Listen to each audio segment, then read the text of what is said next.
we have kind of the aftermath of the big news from last week that we were discussing, which was the transition into the new transitional government, kind of a you know planned transition that hasn't really manifested much change actually in the government, but is kind of a proposed U.S. proposal to kind of represent a change in the governing regime. That I mean, the regime itself not really changing, but kind of the uh, vestige or the facade of it definitely changing. So let's kind of start there.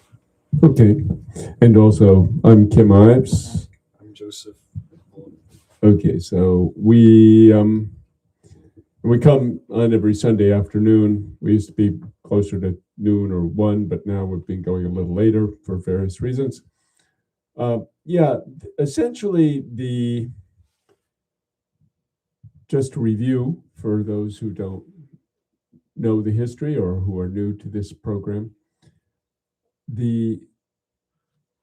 what's called the Transitional Presidential Council, or the Presidential Council for the Transition, CPT in French is how it was referred to, had 9 members. 7 of them were voting members, and they represented different political blocs, 6 of them. 1 of them represented the bourgeoisie, and that was the last president, a guy called Laurent Saint-Cyr. And they appointed, in the course of their presidency, which began in April of 2024, 2 different prime ministers, who is the head of government. They're the heads of state, and they took it on a rotational basis. The first one was Edgar Leblanc, fils. The second one was Leslie Voltaire. The second one was Fritz Jean, Alphonse Jean. The third one was Leslie Voltaire, and the fourth one was Laurent Saint-Cyr. And these presidents basically all came with the same talk that they were going to put security in the country so they could have elections. But none of them walked the walk. None of them were able to do it. And as a result, they have been not only rejected by the people, but discarded by the Trump administration, which basically saw them as useless, and at the end became quite vexed with them, yanking the passport first of Fritz Alphonse Jean, because he was opposed to the second prime minister they put in, Alix Didier Fils-Aimé, and then against 4 others who voted to oust Alix Didier Fils-Aimé. So the Trump administration is only backing Fils-Aimé, and last week's program we didn't know which way it was going to go, because those groups organized a number of, we could call them media events, where they got together different politicians from the completely discredited Haitian political class. And one group chose the president of the Cour de Cassation, basically the Supreme Court of Haiti, a guy called Jean-Joseph Lebrun, to be the president. And that's really what the Constitution of 1987 says should happen in a case like this of an institutional void in the presidency. But that has not happened. And the second group that met was organized by 3 of the presidential counselors, Edgar Leblanc fils, again, Leslie Voltaire, and Gérard Gilles. And they proposed a 3-headed council, basically the same baloney, where you would have one of the CPT presidential counselors remain.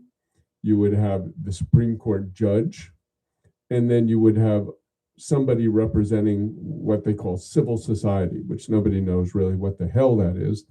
But it essentially means the bourgeois or petty bourgeois sectors who have, suits on and talk a certain language.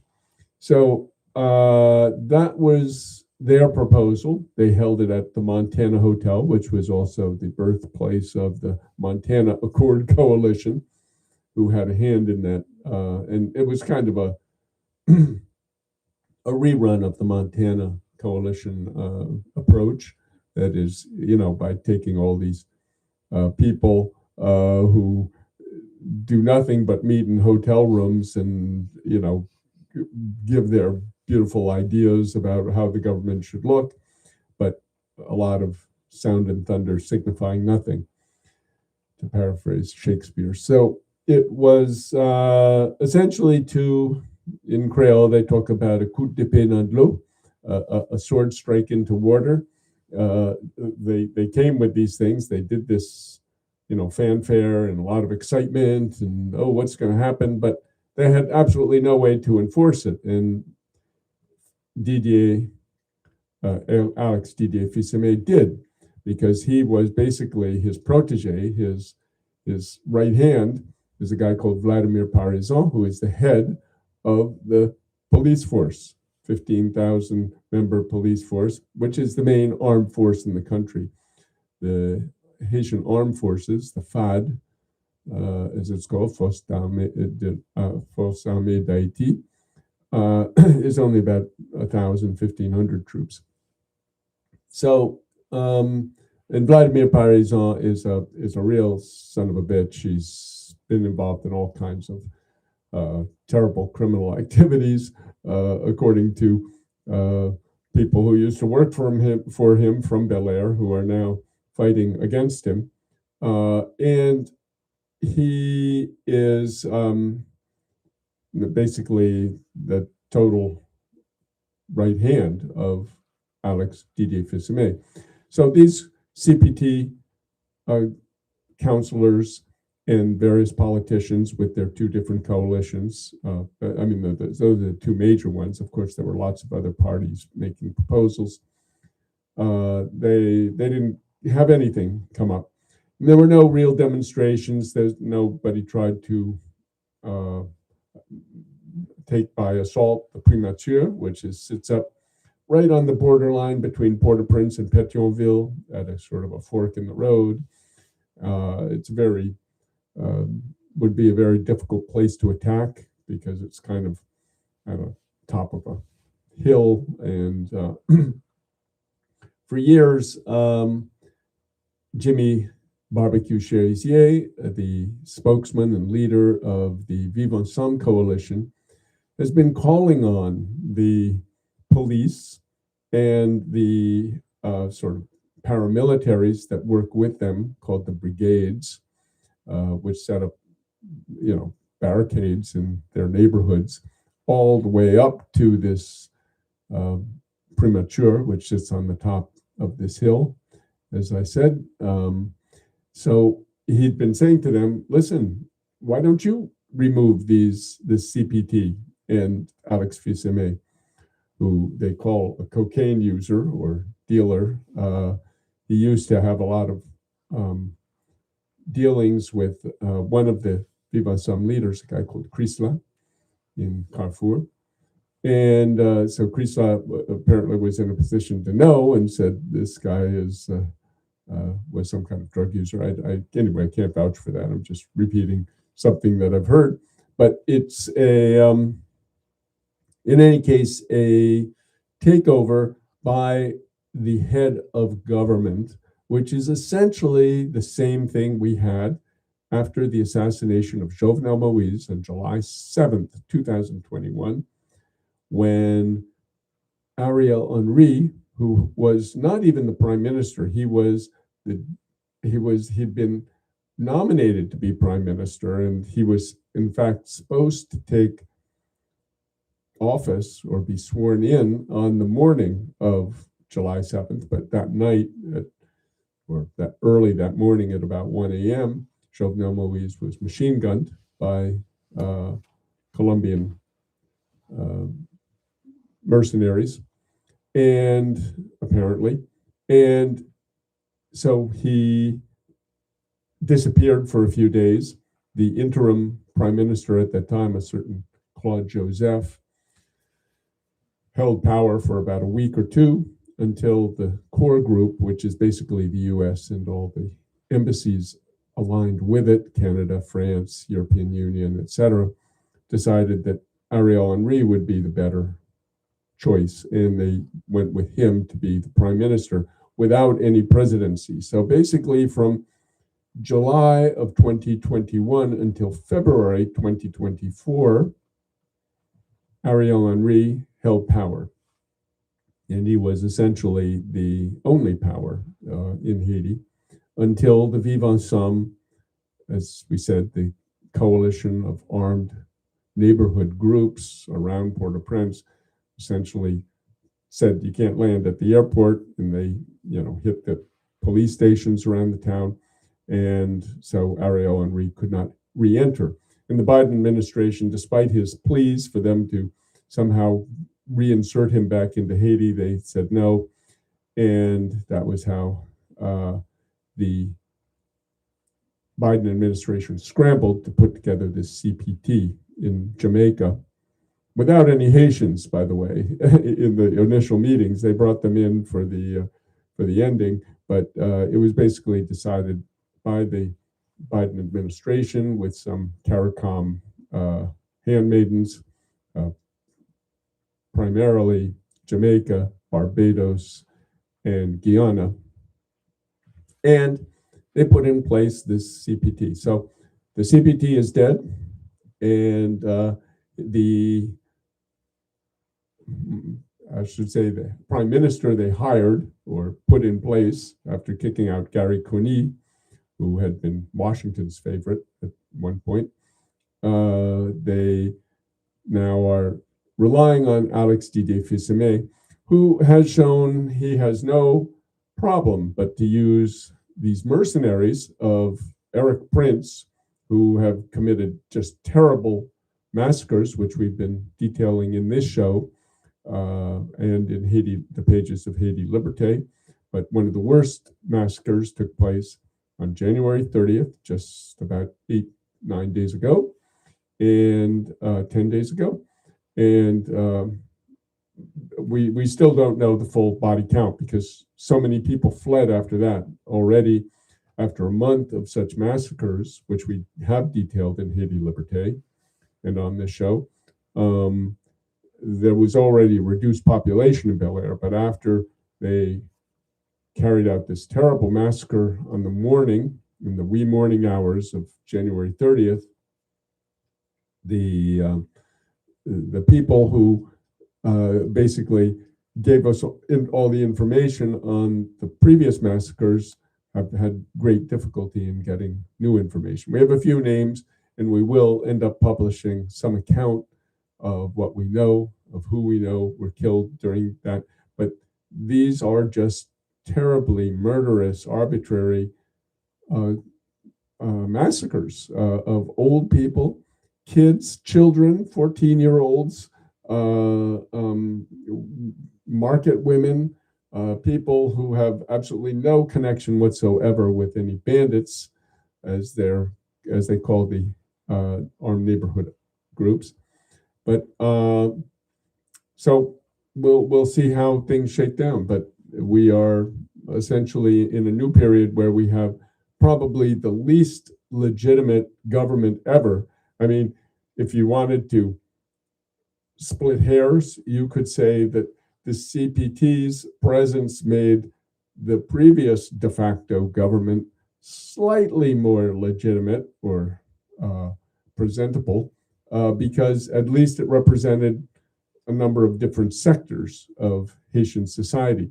But right now, Alix Fils-Aimé, who is a total child of the Haitian bourgeoisie, is simply the dictator of Haiti right now.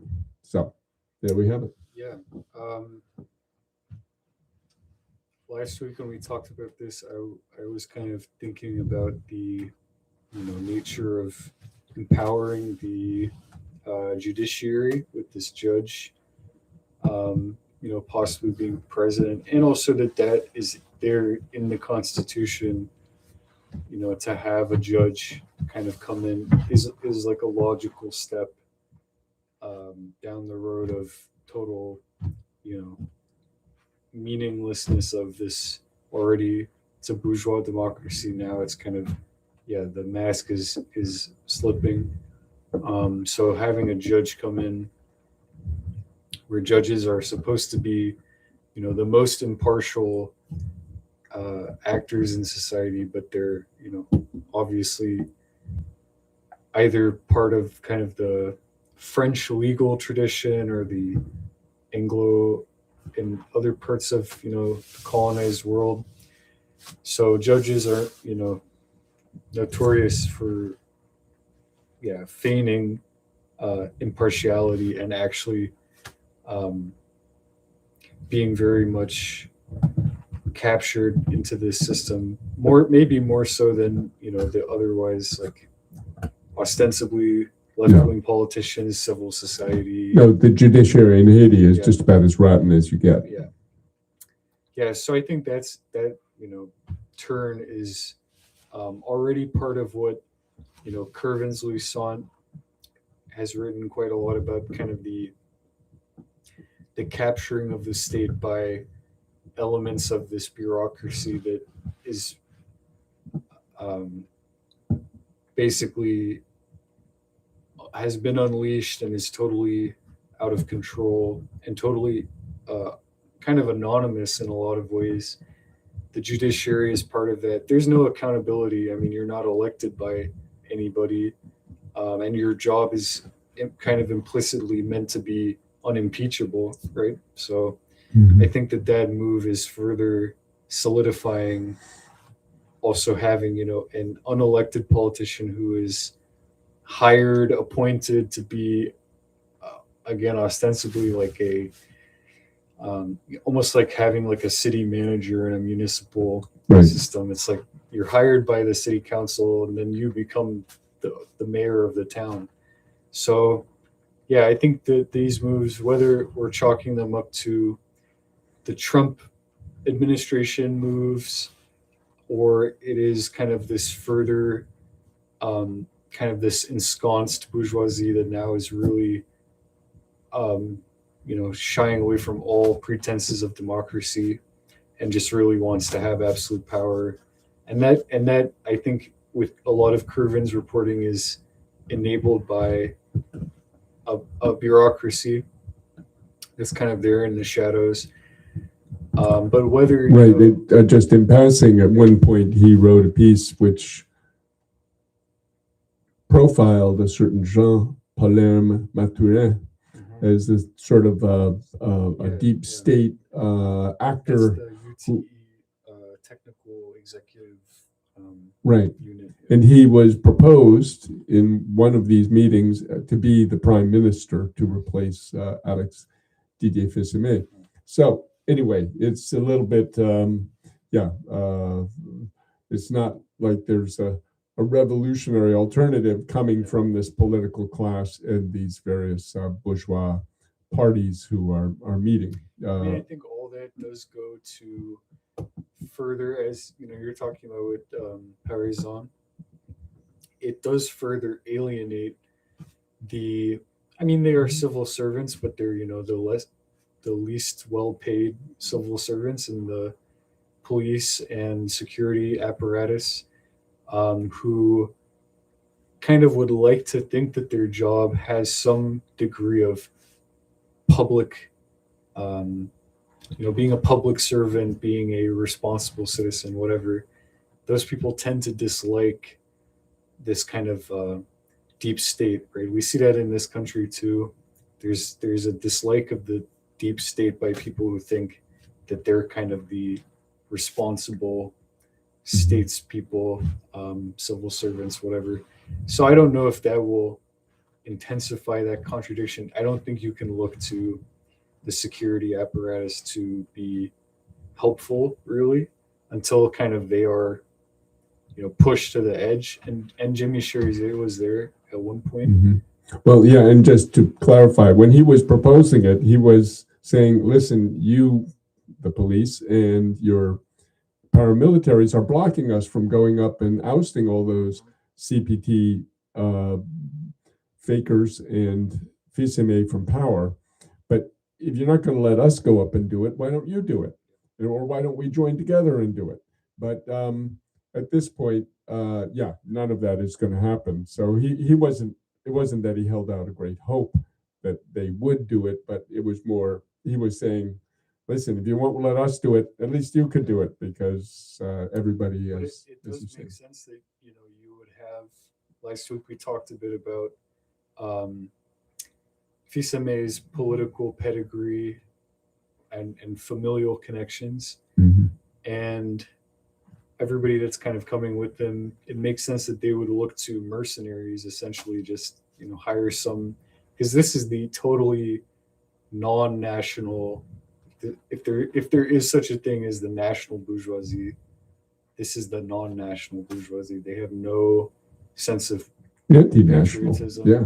This is just rule by the most kind of globalist. I'm sure that there's a lot of sending their kids to school outside the country kind of stuff. They're really antithetical to a bourgeoisie, because a bourgeoisie, just to give a little background for anybody who is not familiar with those economic terms, is essentially people with capital, with money, capitalists, who invest in their country, who build factories or farms or industries of some sort for the nation, and it belongs to the nation. I mean, that was the original bourgeoisies of France and England and Spain and Italy, and they developed their industries and they fought among each other to defend their markets and their industries. But Haiti is nothing like that. Their bourgeoisie is what we call a comprador bourgeoisie, which means it's an import-export bourgeoisie. They buy the products of the peasantry and send them overseas. I mean, in the traditional days, now it's more they make factories which assemble clothing and electronics for American companies with cheap Haitian labor, $5 a day. And they import all the things that are produced in the metropoles, mostly the US, such as machinery or telephones, or cell phones, or refrigerators and chairs and so on and so forth. So they see no interest in a national bourgeoisie. They're anti-national. They're anti-Haitian development. They're simply the conduit, or the I often say the hand at the end of the imperialist arm. They are the ones that deliver the goods into the country and extract the riches from the country to send to the metropole. So that's the background on this bourgeoisie that Joseph is speaking of. Well, it remains to be seen. I think this will segue well into kind of another topic, next topic, something that's been just in the news, and I think, again, can kind of connect well to maybe this current contradiction that we're kind of spelling out, that hopefully can be exploited by the revolutionary forces, which is kind of there's a long trajectory through which the state gets captured by NGOs and civil society. And civil society thing is tricky because there might be genuine activists and stuff, and they just kind of get caught up in those who are making money off of what is their enterprise, which might be in non-profit enterprise, but still is an enterprise. We just before the show, and kind of recently, as there have been more um, more release and data coming out about the Jeffrey Epstein situation that some viewers will certainly have heard about, probably most. Can't avoid not hearing about it. I mean, for those not familiar, just briefly, I think that name is only worth knowing as a very well connected money man for the bourgeoisie, French American, and now we're kind of learning, many connections. Israeli, right? There's a Zionist and Mossad kind of connection is there. But I think also fascinating for when I kind of first was learning about this whole story, which strikes, and you could hear about this aspect in the mainstream media very easily, is kind of the connection to Trump and Clinton's and whatnot, the elite connected to this guy who is again a financier slash doing other sordid stuff for the elites. But there's a South Florida Caribbean kind of link there, even though Epstein is originally, I think, associated more with like New York City kind of power and elites and in France and right, New York City and Palm Beach. Yeah. But that South Florida connection, interesting. And it's where, he was given this plea deal in 2008 for his crimes that he accepted. But the connection that we can kind of make to at least certainly what's happening in Haiti right now is that Epstein is just one player in this very large web of this humanitarian industrial complex, NGO complex that has all these connections. He's connected to the Caribbean in other ways too, through certainly like people doing the buying private island stuff and the Virgin Islands and all that.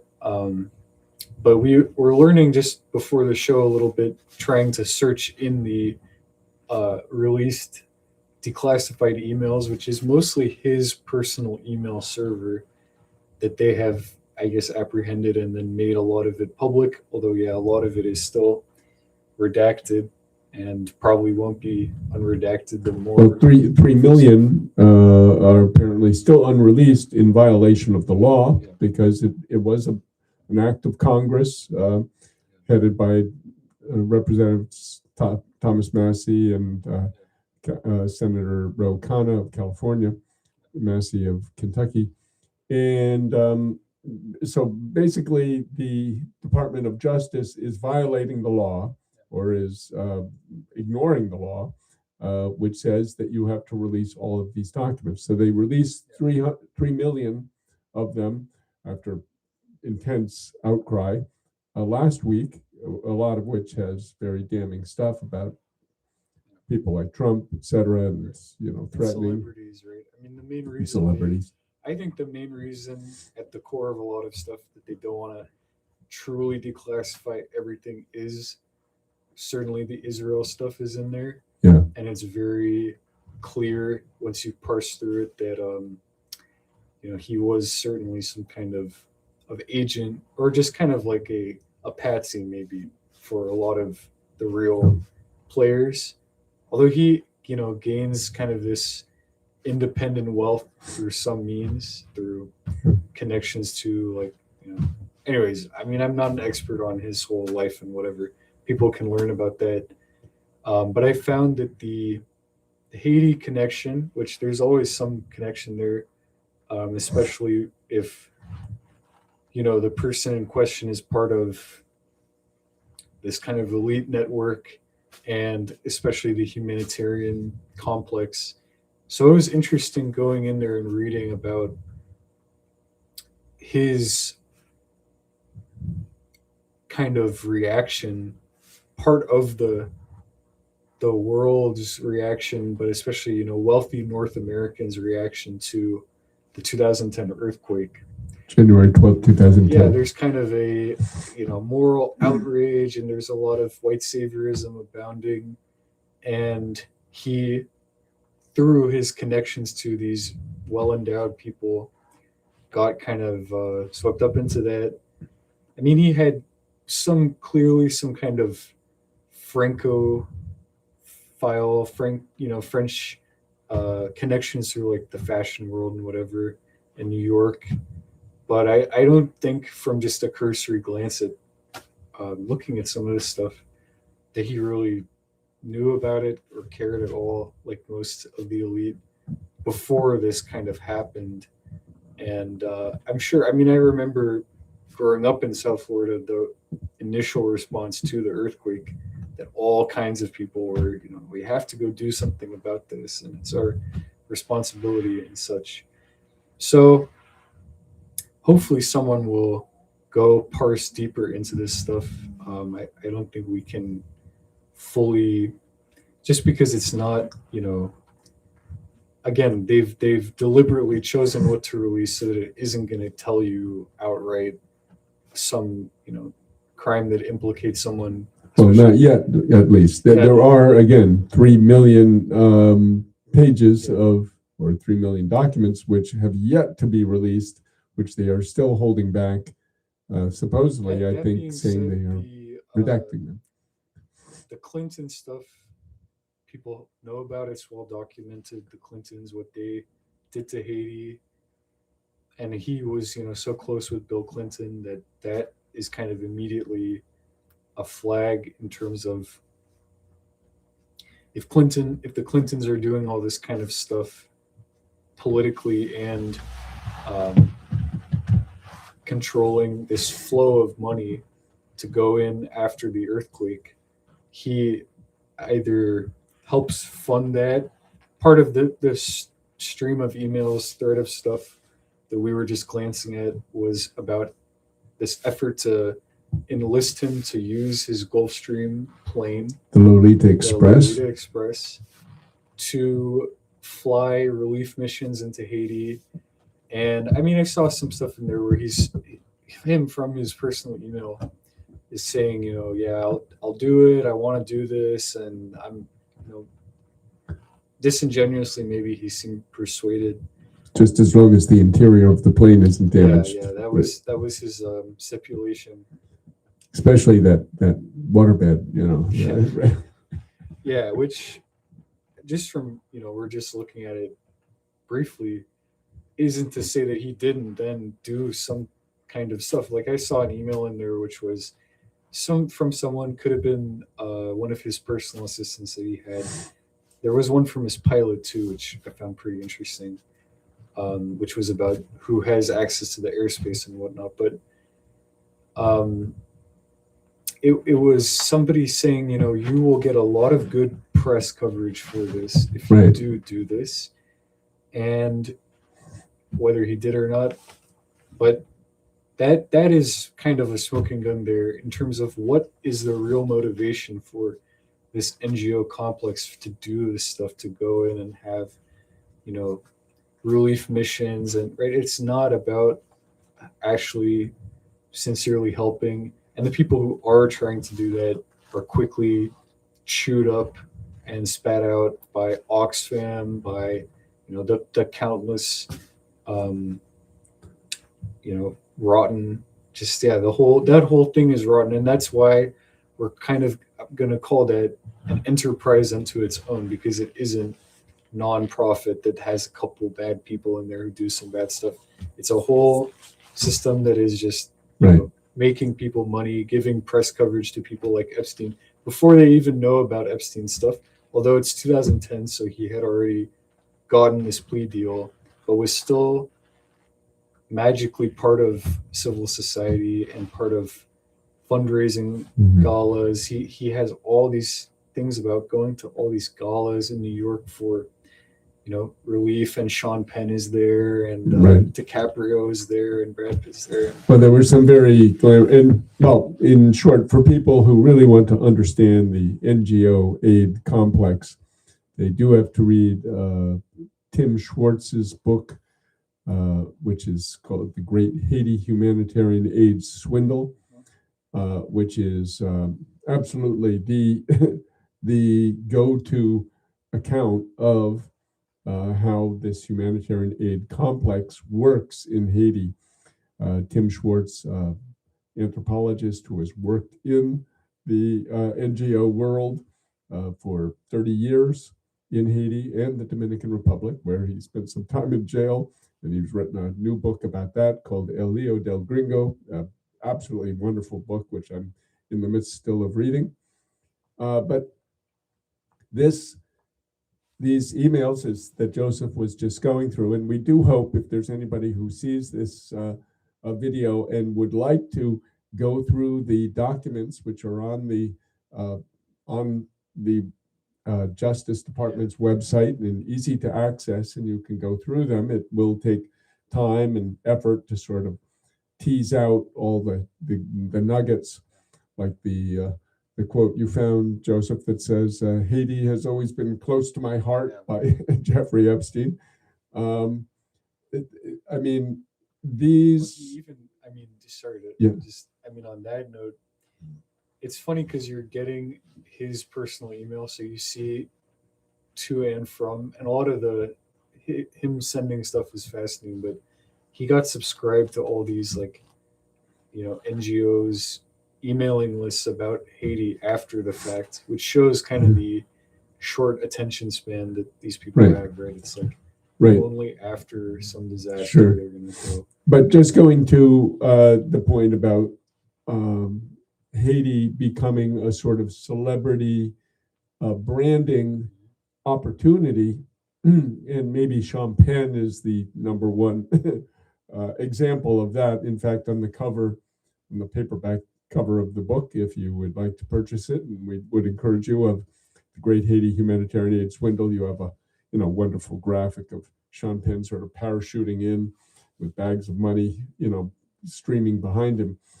But one of the people, for example, that is writing and pleading with Jeffrey Epstein for money was the Zen, Urban Zen of Donna Karan, the designer, who. So I thought I remember seeing an email chain from her to him, but I don't want to say that, and that not be not exactly true, other than that he was subscribed to. She was emailing him. I remember asking for different stuff. Can you come, to this event and whatever? And there's all kinds of this in this milieu of, and the reason I'm just putting the don't remember have the exact thing right is partially because a lot of these people are still out there. They still have very high power, and they will go after you if you say there's an Epstein thing. Like Melania Trump is getting on people's case because people are saying that he introduced her to Trump, and so now there's this lawsuit. Oh, really? She says, "Oh, that's not true." So I mean, so there's a lot of litigious. They've released this stuff, which is nice to have access to personal emails from his thing, but it also is only going to give a little bit of an eye into this world that we otherwise can't really understand, because it's the world of the rich and powerful, and possibly also a lot of intelligence stuff that they classify on purpose. So, but we do hope to be able to do an article which does a deep dive into these Haiti files. Again, there has been a lot published, in particular on the relation of Gilbert Bijou, who is, in addition to being the most prominent Jewish member of Haiti's bourgeoisie, is also the honorary consul to Haiti of Israel.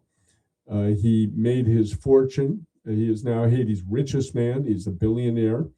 He made his fortune selling Uzis to the Duvalier government back in during the Duvalier regime from 1957 to 1986.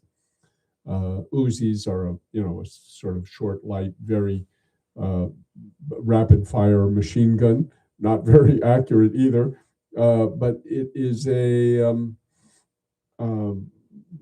close link between Jeffrey Epstein and Biggio in that he was apparently the one who helped get him a bulletproof car, and then apparently bought it's called the Maybach, a Mercedes from the Epstein estate after Epstein's apparent death.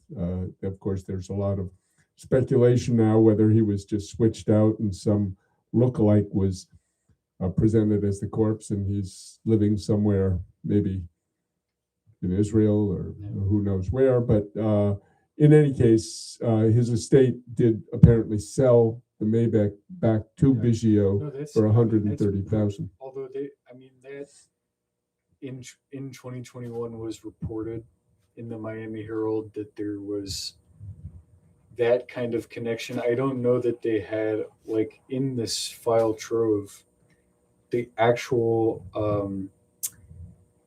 French. I'm not sure why it would be in French, other than that Biggio is Haitian. So I guess it's that the court that was negotiating it is like, why would his estate would send a receipt in French, perhaps, or the court handling the estate would send the receipt in French to Biggio's enterprise, whatever. So that was fascinating that there is in there a receipt of proof of purchase for one of Haiti's oligarchs, and a possibly proof of this Israeli connection, which it always gets speculated about that the Mossad thing, because I think people use that as a quick answer for how did he have so much money out of nowhere, and was connected to all these people, and was he blackmailing people and stuff. But if you want some kind of real clues as to that isn't just, well, Epstein was Jewish and prominent, and that is the connection there. Here's literally this Biggio guy who's very well connected to Israel, on top of all the other Israel stuff that's in there that people are going to certainly be spelling out. But that is Israel's own role in Haiti. And there's some stuff in there too about Israel helping after the earthquake, doing their propaganda for themselves. So that's pretty interesting, kind of the way all these different powers are kind of working together in Haiti specifically. Yeah. Well, after the earthquake, and we at Haiti Liberté went down to Haiti in the days after with Democracy Now!, Amy Goodman and company, Sharif Abdel Qaddous, and we were set up at the airport for some of the time. But yeah, you had little camps of all the different delegations from every. I mean, there were dozens of them, but there was an Israeli flag flying over one of the compounds, for sure. You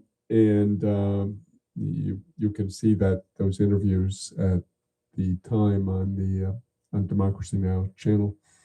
But yeah, in any case, 3 million have dropped. People are combing through it. We encourage anybody that with a great interest in that to help contribute to this citizen journalist publication that Haiti Liberté is, and help us. I mean, we may get around to it or have one of our writers get around to it, but if somebody has a passion or an interest or a knowledge of things that can be brought to bear on this investigation, we'd love to hear about it.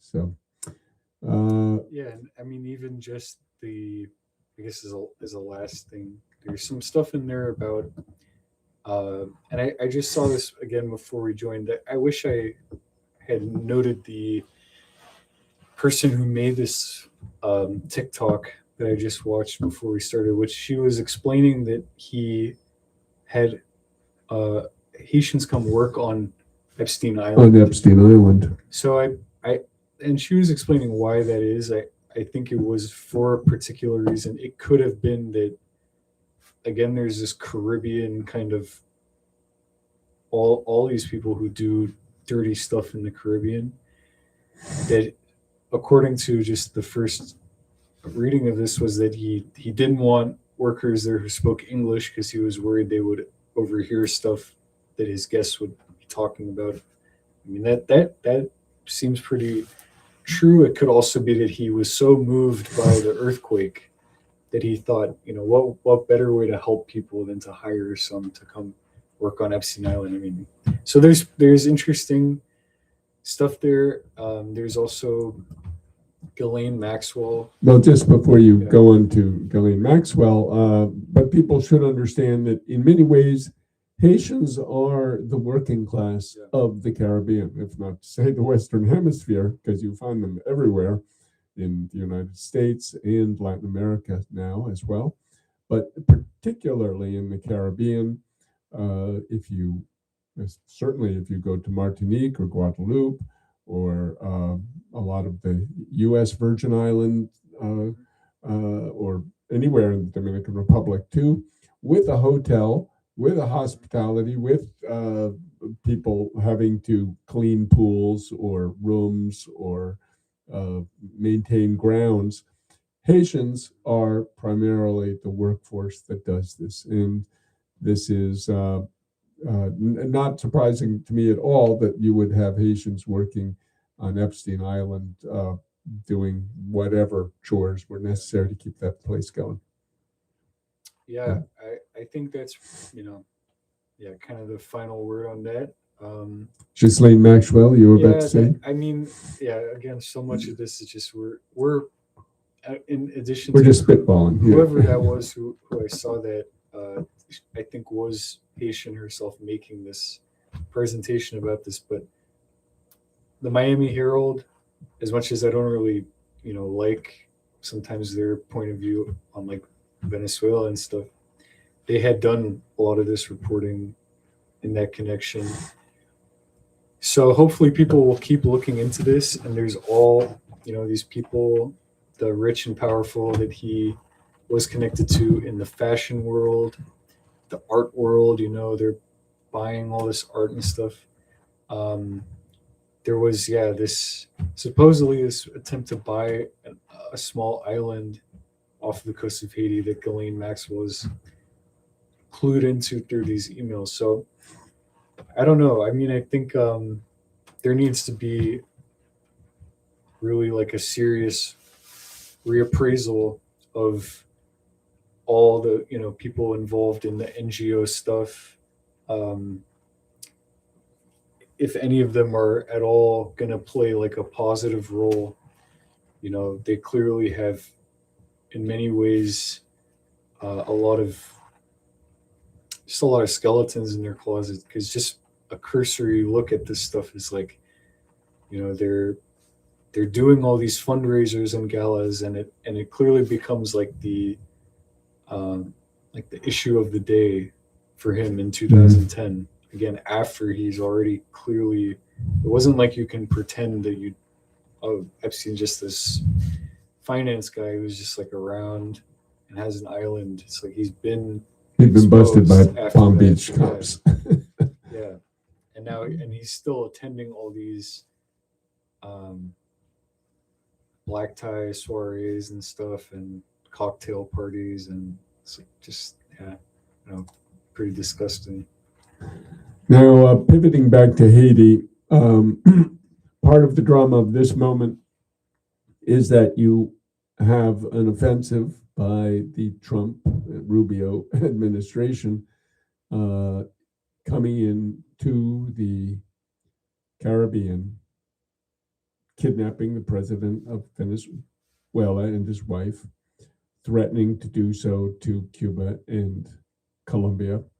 And Haiti, of course, is being invaded not only by a UN force, which the U.S. is the godfather of, but by Eric Prince's Vectis Global mercenaries. 200 Salvadorians are the core of this group, of this mercenary force, which has been training Haitian cops in how to fly drones to blow up poor people in the neighborhoods of Port-au-Prince, where Vivre Ensemble is based, and to go in and massacre them with death squads. So right now, we'll see what the status of the Vivre Ensemble is in the coming days and weeks. We see that they have borne the brunt of a number of attacks. Cherizier had his house blown up. Basically, a lot of Delma 6, his neighborhood, was blown up. The buildings were all demolished with explosives. And now Bel Air, which was another very, I could say, strategic, popular neighborhood, which has seen a lot of political struggle in it over the past 40 years, since particularly since the February 7th, yesterday, 1986 ouster of Baby Doc Jean-Claude Duvalier. So they may be reeling. We don't know the status of them. They have not made any declarations. So, there may be a response. There wasn't yesterday. Everybody was sort of holding their breath to see whether there would be a demonstration, would there be.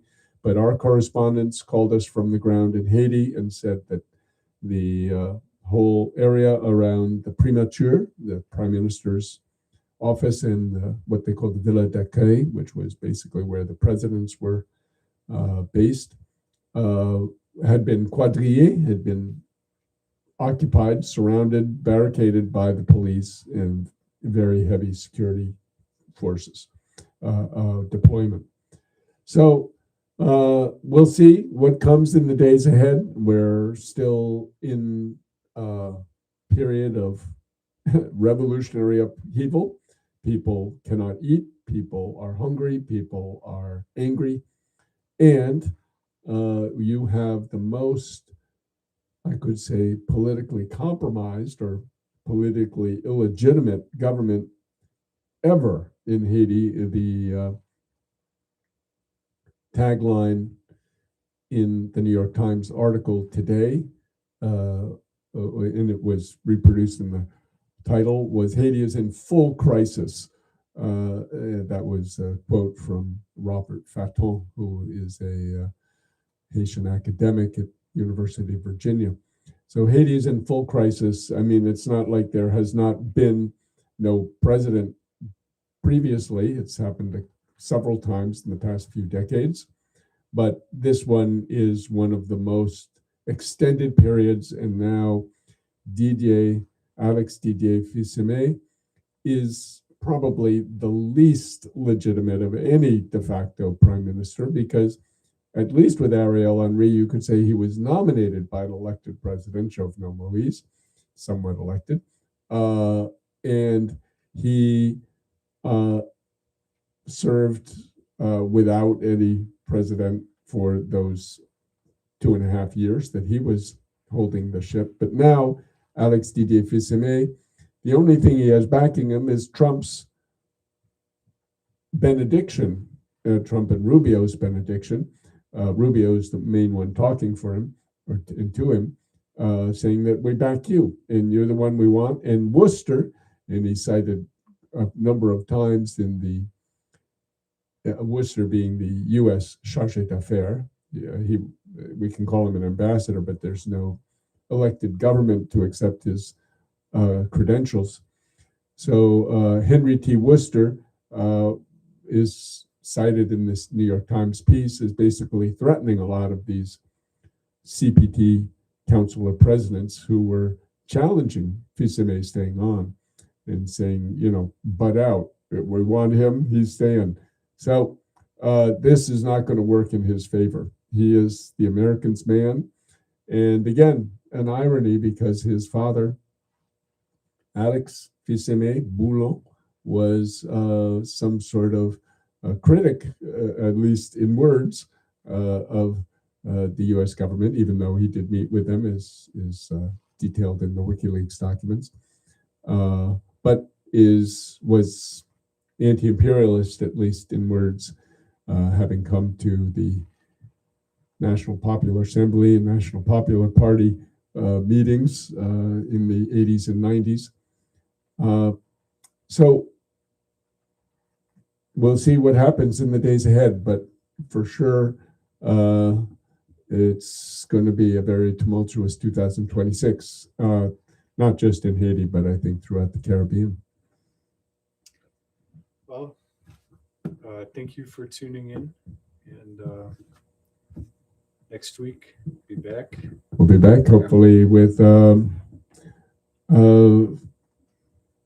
more in intimate details about the situation going on in Haiti. Just want to see is okay.